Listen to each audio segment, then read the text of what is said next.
पटवारी की महिमा कुछ ऐसी है कि किस्सा गोई में कहा जाता है कि एक बार एक कलेक्टर साहब किसी गांव में पहुंचे। बड़ी भावुक थीं तो उन्होंने कहा कि बेटा तुम बड़े अच्छे आदमी हो, साहब हो ठीक है, लेकिन आने वाले समय में और तरक्की करना और पटवारी बनना। हाँ, वही सीतापुर जहाँ से बहुचर्चित, बेहद चर्चित अमरजीत भगत विधायक हुआ करते थे। अब सरकार कह रही है कि 7 दिवस में देना है, किसान पुस्तिका 15 दिन में देना है। गांव में किसानों को मिल जाती है 15 दिन में। भारत का जो प्रशासनिक ढांचा है, उस ढांचे में एक किरदार है। उस किरदार का पदनाम है पटवारी। पटवारी की महिमा कुछ ऐसी है कि किस्सा गोई में कहा जाता है कि एक बार एक कलेक्टर साहब किसी गांव में पहुंचे। उन्होंने कोई बड़ी महत्वपूर्ण मदद गांव में कर दी थी। कोई बुजुर्ग अम्मा थी, दुआएं देने के लिए आई। तो ये उनको पता नहीं था कि कलेक्टर भला होता क्या है। पता चला कोई भला आदमी आया है, जिस भले आदमी की वजह से गांव में बड़ा भला काम हो गया है। वे आई और कलेक्टर साहब ने उनको प्रणाम किया। तो जैसे ही प्रणाम किया तो अम्मा बड़ी खुश थीं, बड़ी भावुक थीं, तो उन्होंने कहा कि बेटा तुम बड़े अच्छे आदमी हो, साहब हो ठीक है, लेकिन आने वाले समय में और तरक्की करना और पटवारी बनना। यानी कलेक्टर को वो अम्मा जी बता रही थी कि पटवारी बनना। अमूमन गांव का या जो एक गांव का ही क्यों कहें, शहरी तबका भी ऐसा है जो पटवारी से उसका वाफ्ता राफ्ता पड़ता है। और पटवारी किस कदर अहमियत रखता है, वही ये बात एक किस्सा कोई कहती है। लेकिन अभी ये बात फिर याद आई है। याद इसलिए आई है क्योंकि छत्तीसगढ़ विधानसभा में 2 विधायकों ने उन्होंने पटवारियों से जुड़े 2 प्रश्न किए हैं। बेहद गौरतलब प्रश्न है। हंसी भी आ जाती है उस प्रश्न को देखकर। ये अलग संयोग था कि विधानसभा की जो कार्यवाही होती है उसमें वो प्रश्न, एक प्रश्न तो तारांकित था लेकिन उसका नंबर बहुत पीछे था, इसलिए वो सदन में बहस का विमर्श का हिस्सा नहीं बना। और एक प्रश्न तो खैर अतारांकित हो गया, तो उसमें सदन में मंत्री की ओर से लिखित जवाब उस विधायक महोदय के पास आ गया। लेकिन विधायक महोदय को पटवारी साहब के लिए विधानसभा में सवाल लगाना पड़ा। दिलचस्प सवाल, मजेदार सवाल, जिसमें हंसी भी आती है और करारा व्यंग भी महसूस होता है। तो ये क्या मसला है, ये क्या बात है, यही बताने आपके सामने हाजिर हुआ हूँ। नमस्ते, मेरा नाम है याज्ञवल्क्य। सरगुजा की एक सीट है, सीट का नाम है सीतापुर। हाँ, वही सीतापुर जहां से बहुचर्चित, बेहद चर्चित अमरजीत भगत विधायक हुआ करते थे। भूपेश कार्यकाल में मंत्री भी थे, मगर 2023 के चुनाव में हार गए, और हारे भी बुरी तरह हारा। करारी हार जिसको कहते हैं, उस हार में थे। तो वो जो सज्जन जिन्होंने अमरजीत भगत को हराया है, वो राम कुमार टुप्पो साहब ने एक सवाल लगाया। राम कुमार टुप्पो का जो सवाल है, वो सवाल दरियाफ्त करता है सरकार से, यानी कि राजस्व मंत्री जिनके अधीन पटवारी आते हैं। राम कुमार टुप्पो साहब ये सवाल कर रहे हैं। जो उनका प्रश्न है मैं उसको पढ़ता हूं, सुनिए। प्रश्न ये कहता है कि विधानसभा क्षेत्र सीतापुर में राजस्व कार्य के लिए कितने पटवारी पदस्थ हैं, संख्या प्रदान करें। पटवारियों के कार्य क्या क्या हैं, विवरण प्रदान करिए। अब उसके बाद जो सवाल के हिस्से हैं बहुत गौरतलब है, सुनिए उसको। क्या विभिन्न कार्य करने के लिए शुल्क निर्धारित हैं? अगर हां, तो कौन से कार्य के लिए कितना शुल्क निर्धारित है, जानकारी प्रदान करें। कार्य पूर्ण करने की क्या कोई समय सीमा निर्धारित है? कौन कौन से कार्य करने में कितना समय लगता है, जानकारी प्रदान करें। ये सवाल राम कुमार टुप्पो जी का है, सीतापुर के विधायक। जैसा मैंने बताया शुरू में कि 2 विधायक हैं, तो दूसरे जो विधायक हैं वो खुज्जी के विधायक हैं और वो कांग्रेस के हैं। संभवतः मैंने शुरू में कह दिया कि ये भाजपा के थे, मगर कांग्रेस के हैं। खुज्जी से भोलाराम साहू इनका नाम है। इन्होंने प्रश्न किया कि राजस्व मंत्री महोदय बताने की कृपा कर दें कि खुज्जी विधानसभा के अंतर्गत वर्ष 2021 से 25 जनवरी 2025 तक कितने राजस्व प्रकरण पटवारी प्रतिवेदन की वजह से लंबित हैं। यानी पटवारी का प्रतिवेदन नहीं पहुंचा है तो राजस्व प्रकरण का निराकरण नहीं हो रहा है। तो दोनों में ही पटवारी महात्म्य शामिल है इन प्रश्नों में। प्रश्न भोलाराम साहू जी का ये भी कहता है, पूछता है कि भाई कैसा पटवारी प्रतिवेदन के कारण यदि मामले लंबित हैं तो ये बता दीजिए कि किन किन के विरुद्ध क्या क्या कार्रवाई हुई है। दोनों प्रश्नों के जो जवाब हैं बहुत दिलचस्प हैं, लेकिन पहले जरा सा राम कुमार टोप्पो साहब की बात सुन लीजिए, क्योंकि उनसे सवाल हमने किया कि सर आप तो विधायक साहब हैं, यूं ही पूछ लेते, ये सवाल आपने विधानसभा में लगा दिया है, क्या हो गया है। उन्होंने जो जवाब दिया वो यहाँ है, देखिए।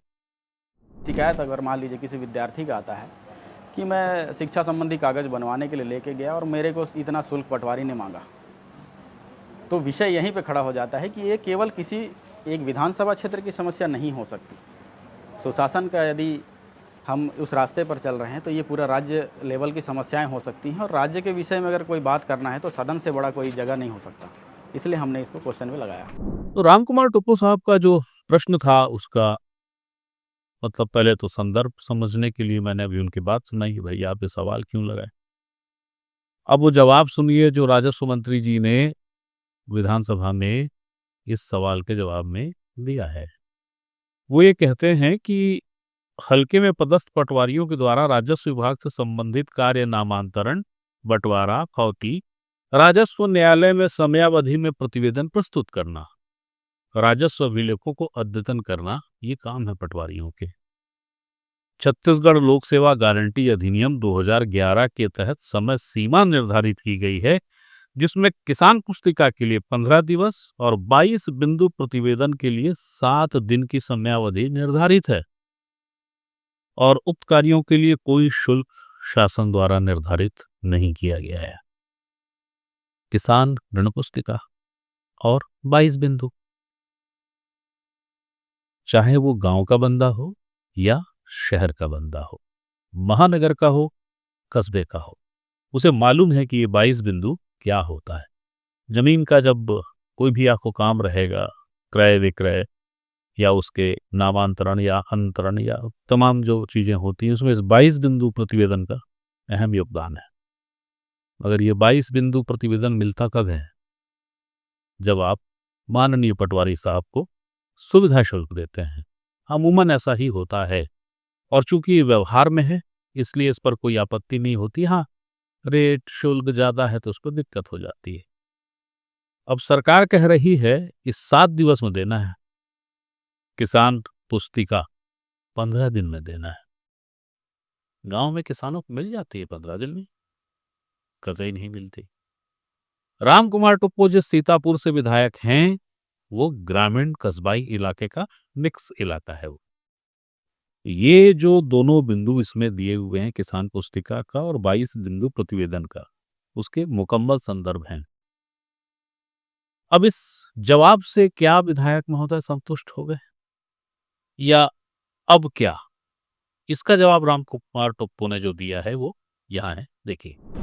बिल्कुल, ये देखिए, कार्रवाई नहीं होती ऐसा कुछ भी नहीं है, कार्रवाई भी होती है, लेकिन इसका क्या ऐसा किया जाए कि इसका निदान स्थायी हो, क्योंकि पटवारी महत्वपूर्ण कड़ी है और इसी से आम जनता जो है सुशासन की कल्पना भी कर सकता है। इसलिए हमने इस विषय को सदन पे लाया है। देखिए, इससे एक सटीक जानकारी प्राप्त हुई है, और सदन से जानकारी प्राप्त होना माने फुल ऑथेंटिक माना जाएगा। इससे देखिए, एक तो आज एक पटवारी कई हल्का को चला रहा है, इससे पटवारी की कमी भी मान सकते हैं, इससे शासन इस स्तर पर काम भी कर रही है। और दूसरा, शुल्क किसी प्रकार का नहीं है, तो इससे ये भी जानकारी प्राप्त होती है आम जनता से लेकर हमको भी कि शुल्क अगर नहीं है तो कोई पटवारी अपने लेवल में शुल्क स्थापित या शुल्क की मांग नहीं कर सकता है। और समय अवधि इसमें निश्चित जवाब में दिया गया है कि हर एक कार्य का समय अवधि दिया गया है, तो समय अवधि भी इससे पता चलता है कि समय अवधि पे इस कार्रवाई को दिया जाना चाहिए, जो कि लंबित मामले हैं। तो इसका कारण ये भी है कि राजस्व के मामले इतने सारे हैं, समस्याएं ज़्यादा और कर्मचारी कम हैं, तो इन सभी विषयों पर शासन को विचार करनी चाहिए, और ये विषय रखा गया है तो विचार जरूर होगा। तो ये बात थी राम कुमार टोप्पो जी की, यानी कि सीतापुर के विधायक, जो कि ये प्रश्न सरकार से पूछ रहे हैं कि पटवारियों के लिए जो उनके काम हैं, कार्य के दायित्व हैं, वो क्या हैं, और शुल्क किस किस चीज का लगता है सरकार, आप बताइए। तो सरकार ने उसकी भी जानकारी दी। अब दूसरे सवाल पे आइए। दूसरा सवाल भोलाराम साहू जी का है। खुज्जी से विधायक हैं कांग्रेस के और वरिष्ठ विधायक हैं। उन्होंने ये सवाल किया है कि खुज्जी विधानसभा क्षेत्र में पटवारी के प्रतिवेदन के अभाव में कितने राजस्व प्रकरण लंबित हैं। उन्होंने इसकी समय सीमा दी है 2021 से लेके 25 जनवरी 2025 के बीच में कितने राजस्व प्रकरण ऐसे हैं जो लंबित हैं पटवारी प्रतिवेदन के अभाव में। वर्षवार तहसीलवार जानकारी मांगी गई है और उसके साथ साथ ये भी पूछा गया है कि यदि पटवारी प्रतिवेदन के वजह से ही लंबित हैं तो पटवारियों के विरुद्ध कौन सी कार्रवाई की गई है। सरकार ने इसका जवाब दिया है। सरकार ने अपने जवाब में कहा है कि जो खुज्जी विधानसभा के अंतर्गत जो 2 तहसीलें हैं, एक है छुरिया और एक है कुमारदा, तो 2020-21, 2022-23, 2023-24 इनमें लिखा गया है निरंक। 2024 से 25 जनवरी 2025 तक छुरिया में 51 प्रकरण लंबित हैं, ऐसा सरकार बता रही है। कुमारदा के अगर अपन उसमें जाएं तहसील में, इसको लेकर जो जानकारी सरकार की है उसमें भी ये कहा गया है कि 2020-21, 2022-23, 2023-24 और 2024 से 25 जनवरी 2025 तक, तो शुरू के जो 3 आंकड़े हैं यानी 20-21, 22-23 और 23-24 ये निरंक हैं, यानी कोई प्रकरण लंबित नहीं है। 2024 से 25 जनवरी 2025 तक 13 प्रकरण लंबित हैं और इस तरीके से जो कुल जो प्रकरण हैं वो 64 राजस्व प्रकरण हैं जो लंबित हैं। अब ये जो एक प्रश्न का हिस्सा था कि पटवारी प्रतिवेदन की वजह से यदि लंबित हैं प्रकरण तो दोषी पटवारियों पर क्या कार्रवाई हुई है। इस पर सरकार कह रही है कि पटवारी प्रतिवेदन के कारण लंबित उक्त समस्त प्रकरण समय सीमा के भीतर हैं। टाइम लिमिट जो होती है, टाइम लिमिट में प्रकरण है और इसलिए उस पर कोई पटवारी दोषी नहीं है, कोई कार्रवाई नहीं की गई है। लेकिन सीतापुर के विधायक ने जो सवाल किया था पटवारियों से जुड़ा हुआ, उसमें सरकार ने समय सीमा बताई हुई है। लोक सेवा गारंटी अधिनियम 2011 का जिक्र करती है सरकार की। ऐसा भी एक नियम है जिस नियम के तहत बाध्यकारी है, हर चीज़ का समय निर्धारित है। तो बहरहाल 2 सवाल हैं, दोनों सवाल पटवारियों से जुड़े हुए थे। पटवारी महात्मा कह लीजिए उसको, सरकार ने अपना पक्ष रखा है। लेकिन जिस अंदाज में ये प्रश्न है, बड़े सधे से प्रश्न है, लेकिन ये बताते हैं कि पटवारियों का दखल, पटवारियों का प्रभाव क्या है। वरना सत्ता पक्ष के ही विधायक को भला ये पूछने की क्या ही जरूरत विधानसभा में पड़ रही है कि बताइए तो शुल्क क्या क्या है सबका। तो इस मसले को लेकर हमने राजस्व मंत्री टंकराम वर्मा जी से बात की और उनसे जानने की कोशिश की कि क्या हो गया है। क्या ये प्रश्न एक प्रतीक हैं, एक सिंबल हैं जो ये बताते हैं, जो ये पूछते हैं कि पटवारी का प्रभाव कितना बड़ा है, कितना व्यापक है। क्या हो गया है मंत्री जी कि आपके ही पार्टी के विधायक शुल्क पूछ रहे हैं। जो कुछ उन्होंने बताया वो यहाँ है, देखिए उसको। देखिए, कोई काम के लिए सेवा शुल्क का ऐसा कुछ प्रावधान नहीं है। पटवारी जो है शासकीय सेवक हैं और शासकीय कार्य निःशुल्क होता है और पटवारी के प्रतिवेदन पर रुके हुए कामों की संख्या बताना तो संभव नहीं है। ये निरंतर ये काम चलते रहता है। कई जांच रिपोर्ट का है और अन्य काम का है, तो ये प्रतिवेदन देने का ये चलते रहता है। पर ऐसा कुछ काम का सेवा शुल्क का ऐसा कुछ प्रावधान या नियम नहीं है। तो ये पटवारी महात्मा से जुड़ा एक मसला था। उस किस्सा गोई की तरह नहीं जिसमें एक बुजुर्ग अम्मा गांव में आए किसी बड़े अधिकारी को जिसने गांव में बड़ा भला कोई काम कर दिया है, तो दुआएं देने के लिए, आशीर्वाद देने के लिए बुजुर्ग अम्मा पहुंचती हैं और कलेक्टर को कहती हैं कि बड़े होकर पटवारी बनना और तरक्की करना, अभी जो साहब हो उससे भी बड़े साहब बनना, पटवारी बनना। ये प्रकरण जो है, ये जो विधानसभा के 2 प्रश्न हैं, 2 अलग अलग विधायकों ने, अलग अलग क्षेत्र हैं, कहाँ सीतापुर, कहाँ कुज्जी, एक सरगुजा में, एक राजनांदगांव में, मगर ये पटवारी महात्मा है सर। तो पटवारी महात्मा का ही ये मैं जादू मानता हूं कि सरकार को दो समान स्वभाव के, समान गुण वाले प्रश्नों में अलग अलग जवाब आए हैं। ये पटवारी महात्मा है, इसमें सरकार का दोष नहीं है, इसमें किसी का दोष नहीं है, क्योंकि पटवारी महात्मा ही तो ऐसा है ना। तो एक महत्वपूर्ण सूचना थी, एक अहम जानकारी थी।